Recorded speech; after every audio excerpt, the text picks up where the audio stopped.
Hello, everyone. Welcome back to another episode of the podcast, to the 8-episode series that I'm calling Make Some Noise on the Make Some Noise podcast to celebrate my book, Make Some Noise.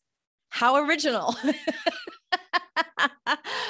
Well, I didn't want to title it anything else because I hand selected these women, and these are women who are making noise in their life that I have noticed. And I wanted to ask some questions. How did you do it?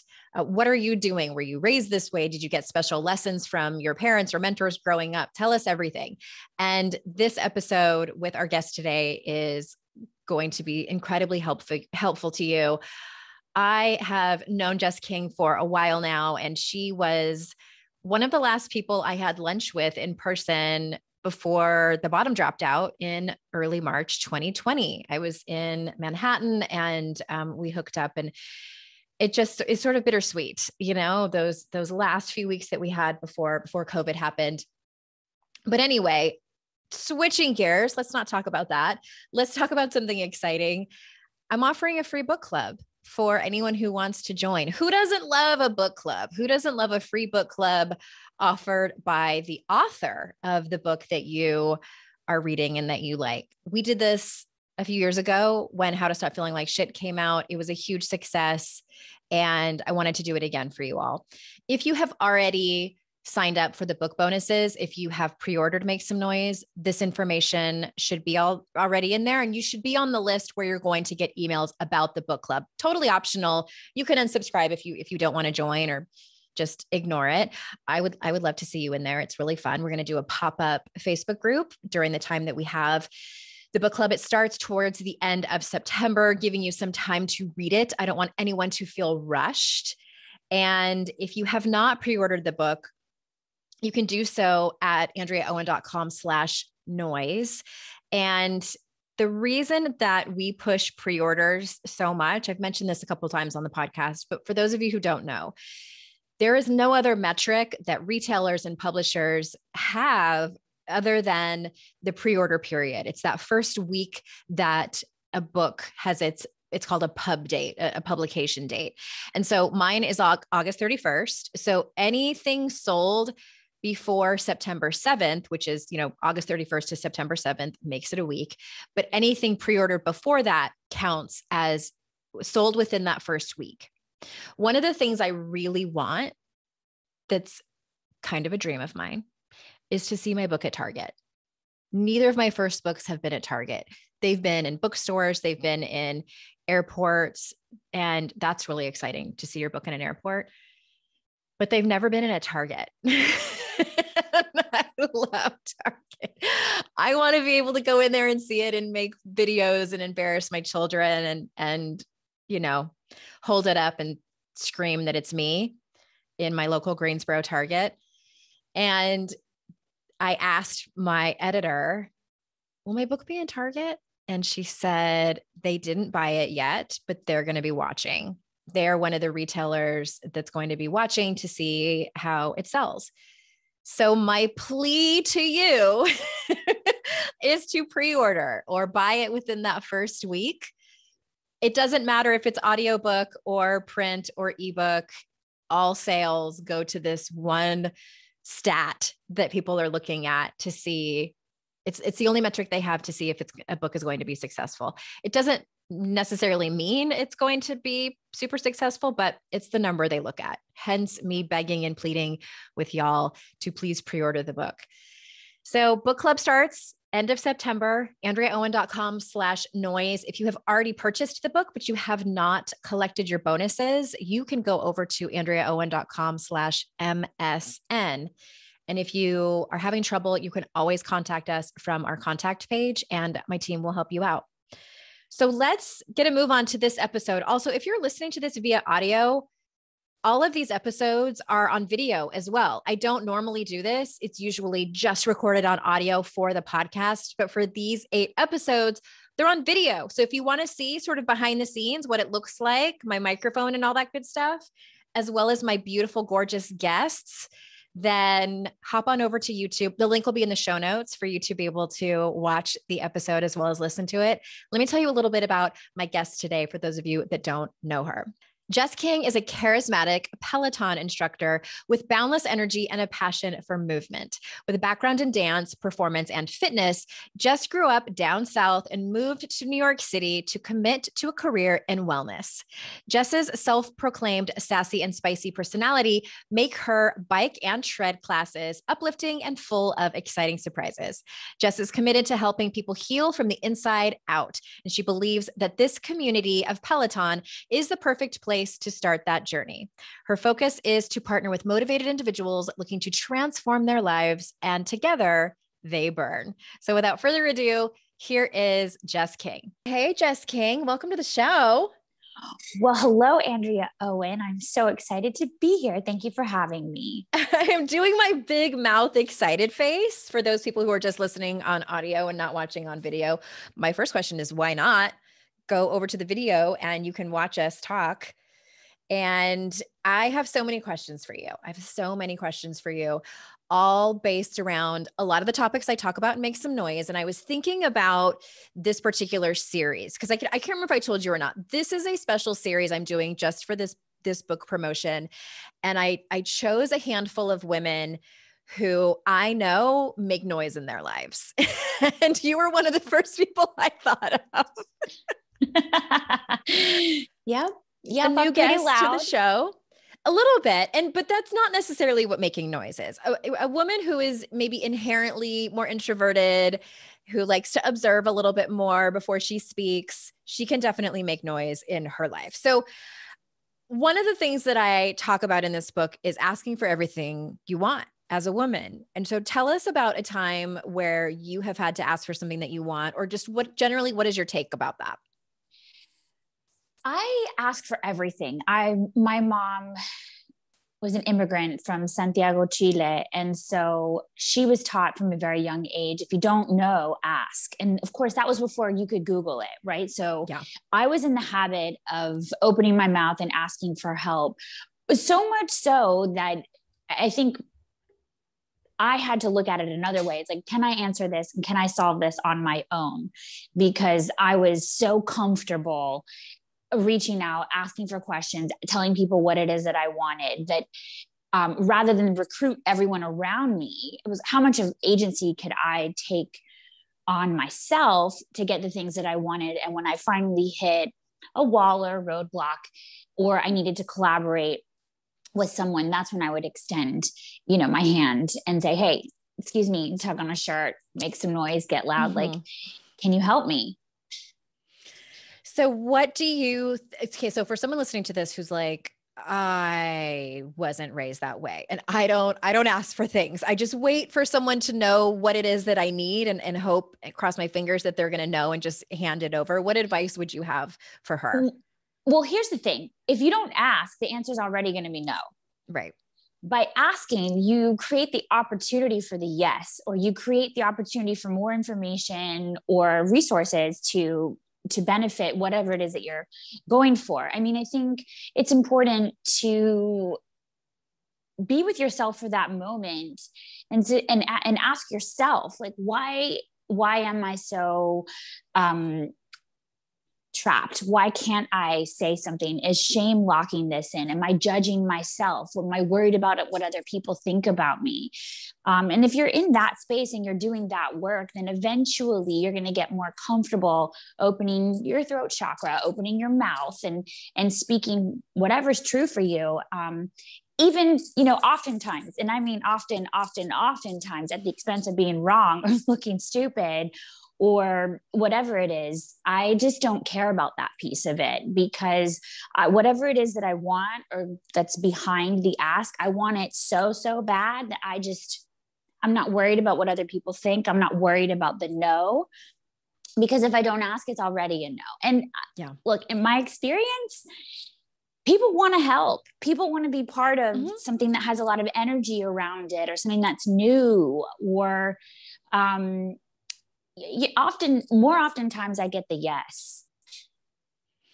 I think also what do you think about this? I've also put it on the other person that they're going to be boundaried enough to say no if they don't want to, or if it's actually a no, because I think often I internalize other people's, like I make up what's going on over there. And I'm like, well, if I'm a little bit of a people pleaser, they're probably a people pleaser. And if I ask for what I want, even if they really don't want to, they're going to say yes. And I don't want them to do that. So I'm just not going to ask. Like, this is the mind fuck I've been through. Wow. I spend you see how much back and forth you just had with yourself? I used to do that a lot, but now I'm like, okay, you know what? I'm going to give that. I know you and I are from the same coaching school, and it's the whole concept of that people are naturally creative, resourceful, and whole. I am going to hold that person that they are naturally creative, resourceful, and whole, and they are going to set their own boundaries and say no if they mean it. It's not on 100%. me. It's 100%.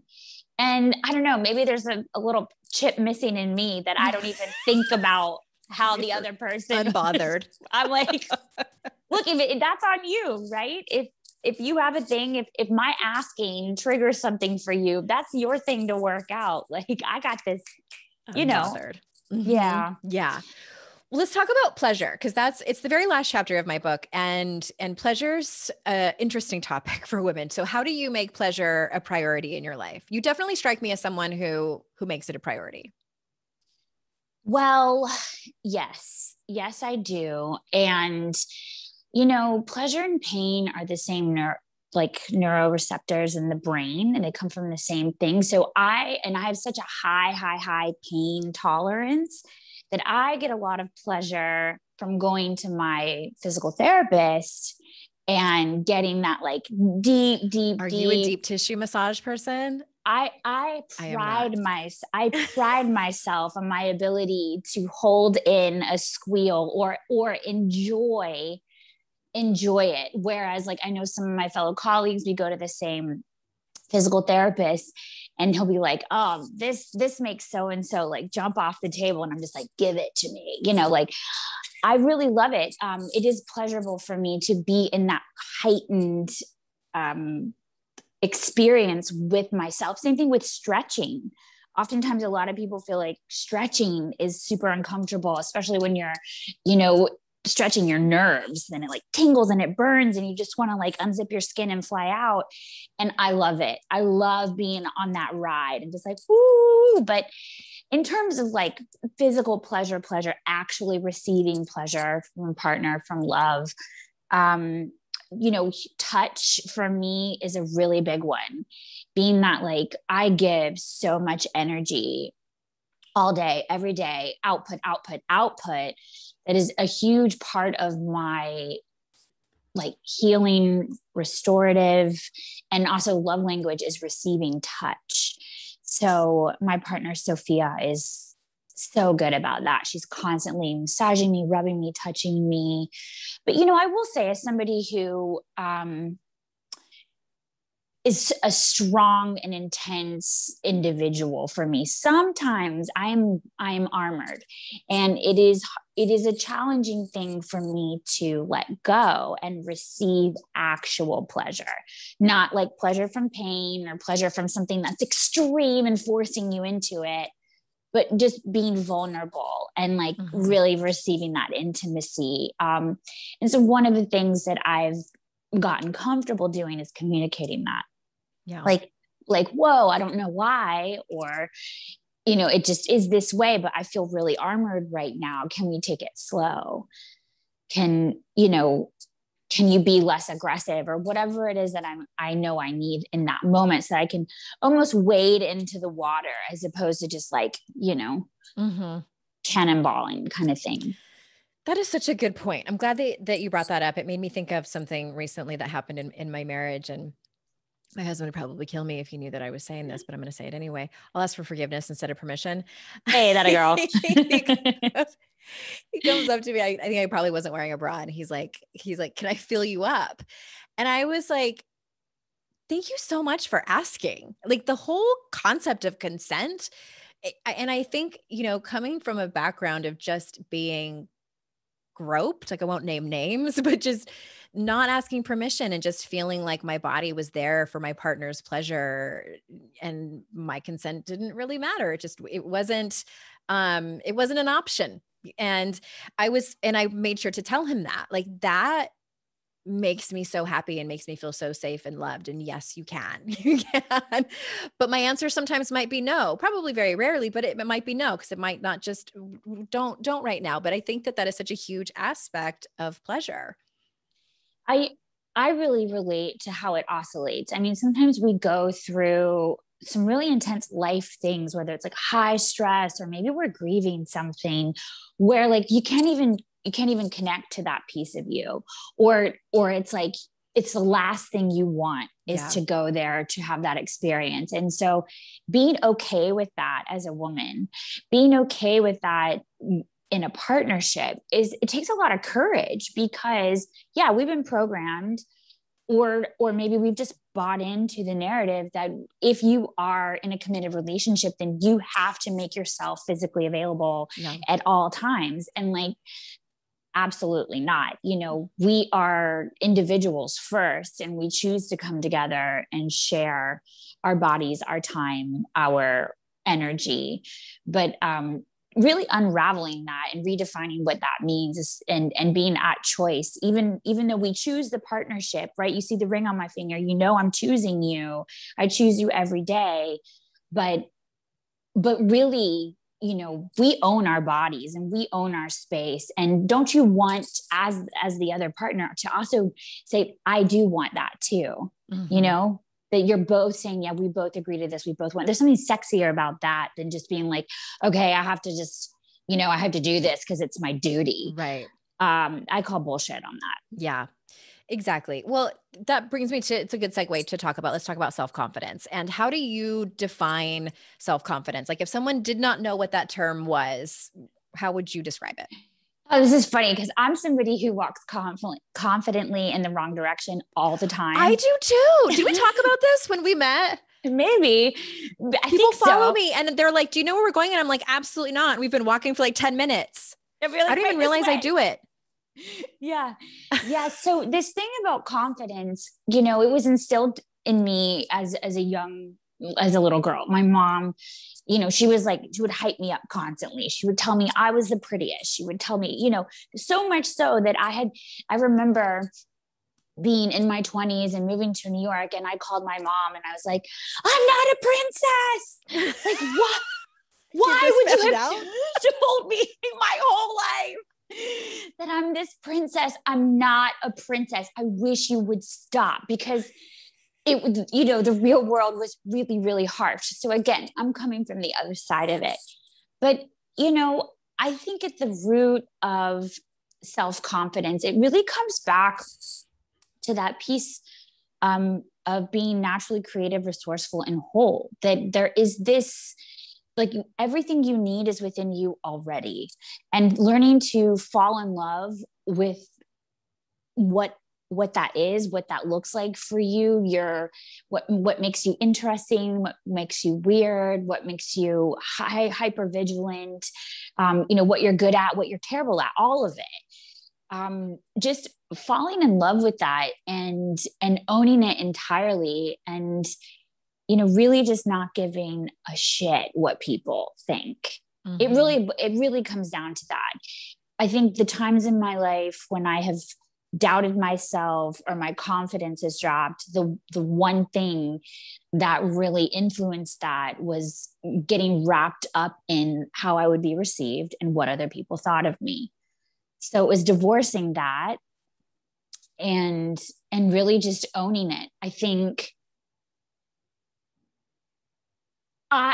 this is going to be controversial, but I mean, I believe that I'm great. And I love how you prefaced that. Like, let's just stop right there. I want to ask, like, what made you preface it with, this is going to be controversial? Well, because it feels like it's not okay to say that. Right. Well, that's patriarchy talking. It feels like owning our power and owning our wholeness and our femininity and our sexuality and what makes us incredible is something that we have to be humble about. And that humility is important. You know, hello, I'm not a princess. Who knew? But it also is, and I have seen it had become this like pretty toxic ceiling for so many people. Like, oh, I can't celebrate what I'm good at. I can't put myself out there. I can't be loud or make noise because I'm going to offend someone.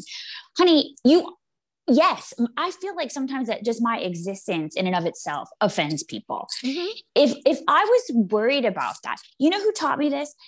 Amy Smith.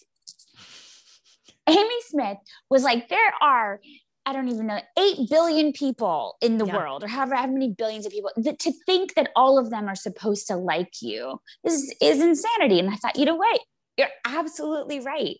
You're absolutely right. So rather than focus on worrying about that, it was more just about like honoring myself and really needing to be able to fall asleep at night feeling complete about how I had shown up in the world that day.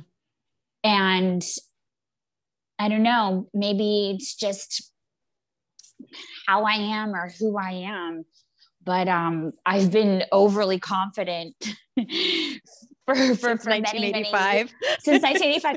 But it's really opened a lot of doors for me. I think because of that reason, I haven't fed into the fear that really is a detrimental piece in anytime you're going after something major. Like I remember going after auditioning for So You Think You Can Dance. And I had auditioned for season 3, made it to Vegas, and got cut, and was like, okay, I know what it's going to take now to get on the show.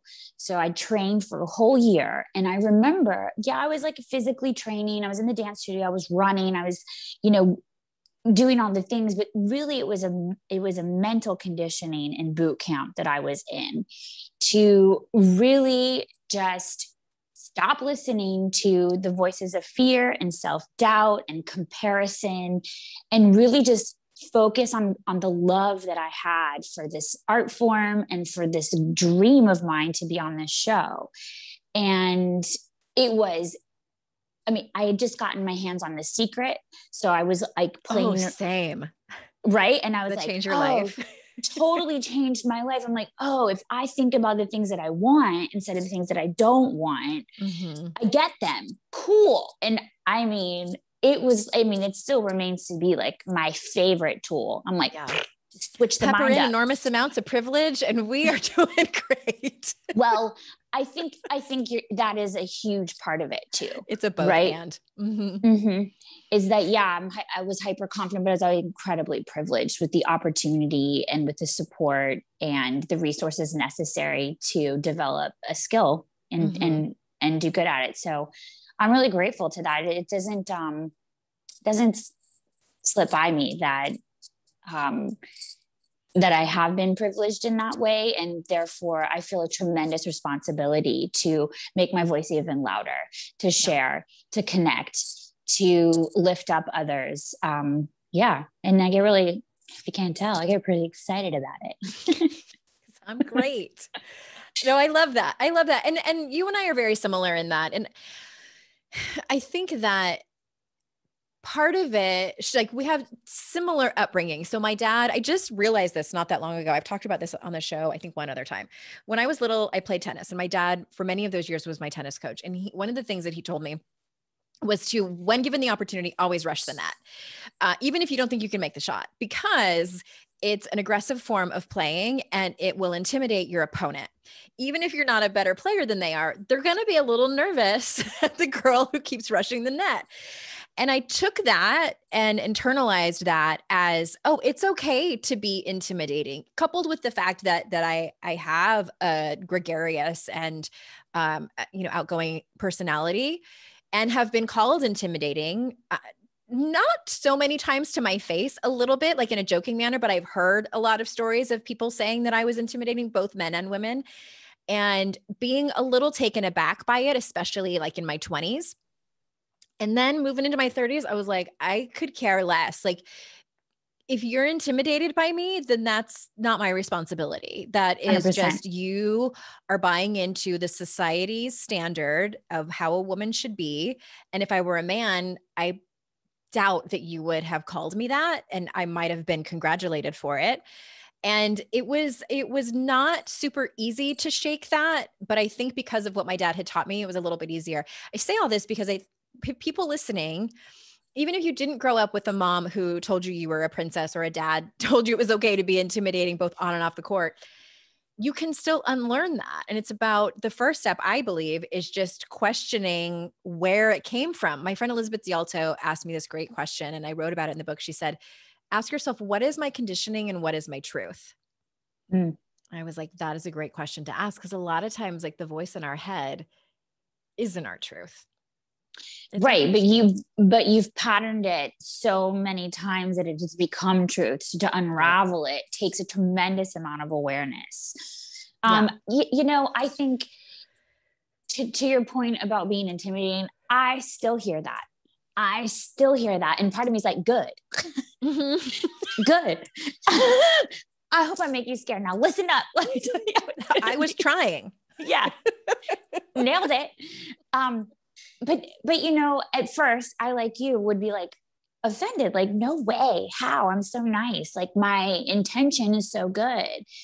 And then, really understanding the difference between intention and impact, and like learning that, don't be an asshole. Like, that's not what intimidating is. And I have been an asshole and had to say sorry. but honestly, it's like, if somebody has a big energy, or they're vocal, or they advocate for themselves, it gets twisted to be like, oh, they're intimidating. And, most people that I know that are successful, that I look up to, are disagreeable. And I would tend to say that I am too. I do it in a loving way, but you're not going to get what you want by being a yes person, or without rocking the boat a little bit, making people feel you. It's part of the way that I motivate, is to get people to feel my passion. Yeah, that's intimidating, because it goes beyond, my body.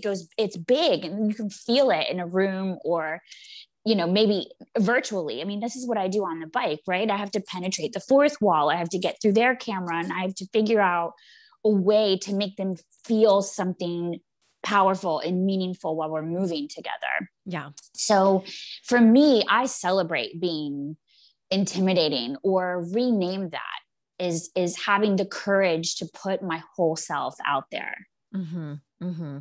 Well, we touched on this a little bit about, these societal kind of, myths that many women buy into about what it means to be a good woman, accommodating.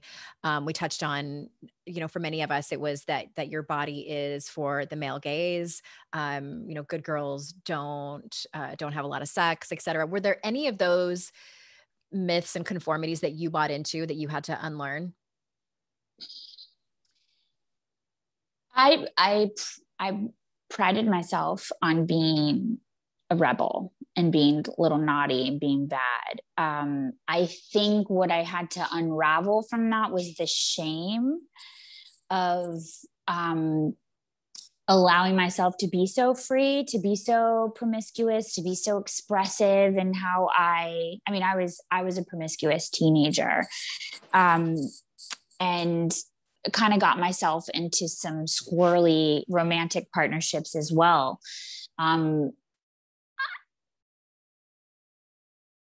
Yeah, definitely. When I was younger, especially growing up in the South, I was really shamed by some of the men in my life, boyfriends, about my behavior, and felt like, that I was supposed to feel guilty about it, but I didn't. So it was this, like, what do I do with this information? And for me, it was like, I just got to get out of here.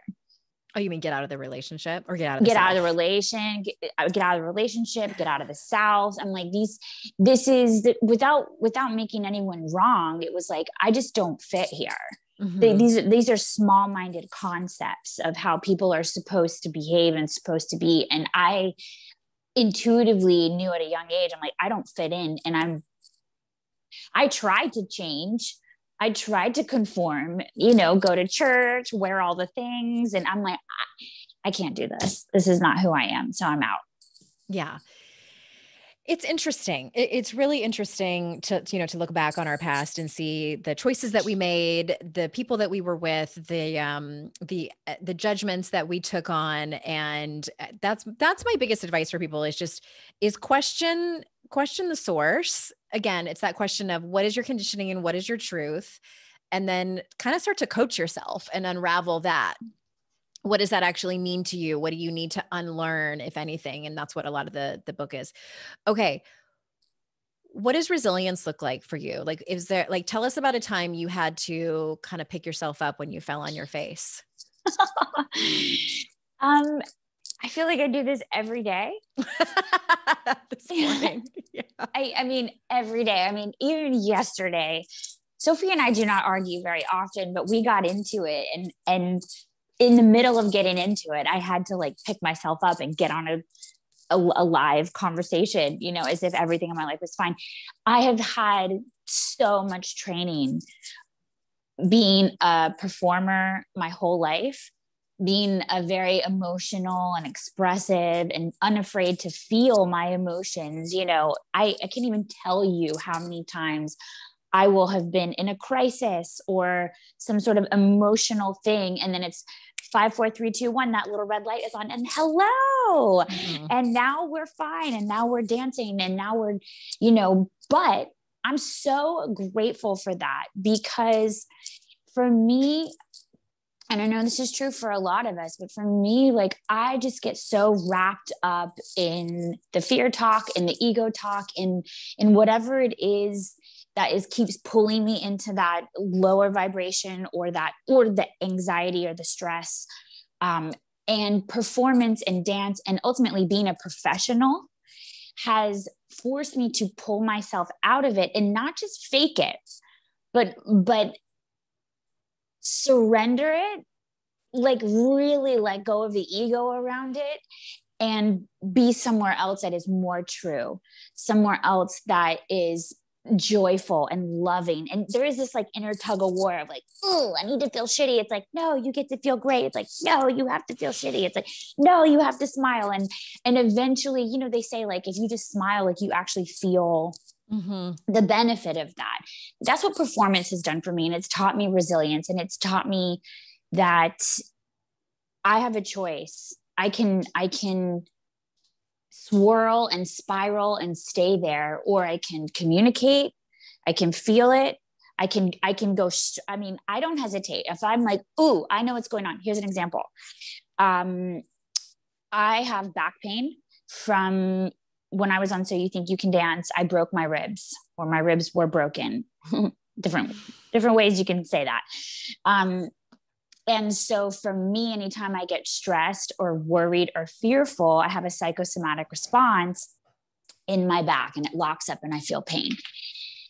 And I knew it was happening. I didn't really know why I was being triggered, though. I didn't have anything on my heart. I wasn't sure what was going on in my head. And I just remember feeling so much like anxiety around my ribs, not able to breathe, and feeling totally locked. And I sat there and I said, just go straight to it. And immediately my fear came up. And rather than push it aside, it's almost like I just like dive straight in, like head first, like smash into the fear. Like, I want to understand you. I want to process you. I am here to let the love in. And moving into this like breathing mantra, inhale love, exhale fear, inhale light, exhale pain. You are safe. I love you no matter what. I will tell you, for about 10, 20 minutes, being in that process of, like you said, coaching yourself, of diving into your fear and like literally swirling around in that thing that I've been putting off all week long. So much so I wasn't even consciously aware that I had this fear. But it is profound. I was at the nail salon when I did this, by the way. I was in public and I knew what was going on. And so I said, she was doing my pedicure. I have a very close relationship with my nail lady. Shout out to Helen. And I said, Helen, before you do my mani, can you rub my back for me? Mm-hmm. And she started rubbing my back, and I just started weeping and weeping and weeping. And like, knowing full well I didn't need to attach to the tears or to the emotion, that fear was working its way through me, and it was okay. And I was totally safe, but this is just what it looked like. Like, I had to be in the experience of consciously breathing that love in, surrendering the fear, crying. And it's amazing how when you become the observer of that type of experience, that the truth surfaces, that feeling, that whatever it is that you need to hear or understand, the light bulb moment, for me, it really, really shows up, but not until I like shut it down. I'm talking about I'm not worried about other people thinking. I'm not on social media. I have to like isolate, shut it down. And for 10 to 20 minutes, swirl, swirl. And eventually that's the way for me that I shift. And it was amazing. I could breathe and my back pain subsided within 20 minutes. It was that instant. That is something I learned from Amy Smith is that like processing, because before I used to feel it and then be like, how can I orchestrate my way around this? Oh. How can I not feel this? And it was either, pretending things were okay, changing the subject, putting the emphasis on the other person, like whatever it was, or sometimes I would come at it with anger, whatever it was I could do to not feel it. And Amy said, this was right when I got sober, actually, in 2011. And I was going through something with one of my kids, and I was crying. And she said, is this the first time you've ever gone through something really hard sober, and not been able to drink? And I was like, yeah, it is. And she was like, what if feelings are just your body's way of taking care of itself? And I was like, fuck off. It's super unpleasant. But it's true. Mm-hmm. And with addiction and substance, it's so interesting, where like, some friends of mine had gotten hooked on the Juul, Oh yeah, like the vape thing. It's like a vape cigarette thing. Yeah, super addictive, nicotine, whatever. Look, I don't have any judgments. I'm just here to tell you what I observed. And a lot of, and when it's time for them to put it down, it becomes very, very emotional, because it's like a pacifier, right? Mm-hmm. So, when you're feeling a certain way, you're feeling stressed or you don't want to deal, you lean into that thing, whether it's smoking weed or drinking or whatever substance it is. And what happens when they put it down is there's this thought that, I'm going to be able to just put this down and walk away without any consequence, because I have decided that I don't want it anymore, right? Once you get to that point of like, I'm making the decision to put this down and walk away, even if you are not consciously aware, the body still has to go through withdrawal. The body still has to process this new emotion and go through that experience. So being okay with that, knowing that it sucks. Like it really, really sucks, but it's not that deep, like, meaning for me, I like to just try and tell myself, when I'm going through anything like that, even sort of an emotional thing of that nature, I'm like, okay, cool. This is here, but this is not who I am. And this too is going to pass. So don't attach, like I would do this with my hands, because it's like, oftentimes we like sink our claws into these feelings as if they are forever and they mean something, because they're so bright in our body.